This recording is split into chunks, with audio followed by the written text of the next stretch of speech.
Ola a todos e a todas. Como ben sabedes, Pontareas en Común é un espazo formado por organizacións políticas e por persoas que viñen dos movimentos sociais que intentamos colocar a vida no centro e que defendemos os dereitos da clase traballadora e que defendemos un modelo de xustiza social, un modelo transformador que deixe atrás o neoliberalismo, que deixe atrás unhas prácticas económicas que só defenden aos privilegiados. Somos a organización que máis propostas facemos e todas elas teñen un fío condutor que é a defensa dos dereitos da clase traballadora, en definitiva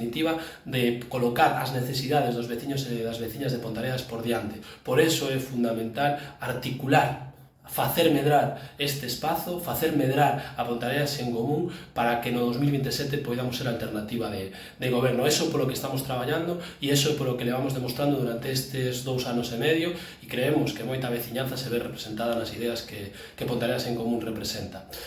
En definitiva, levamos 2 anos e medio complexos porque o goberno da dereita é tremendamente perigoso, pero tamén levamos 2 anos e medio de demostración de que outra Pontareas é posible. E isto é o que queremos seguir transmitindo, o que queremos seguir ampliando, e o próximo 8 de novembro vamos a facer un acto de balance de media legislatura que tamén queremos contar con todas as voces e con todas as orellas para seguir construindo unha alternativa que consideramos que é imprescindible para Pontareas.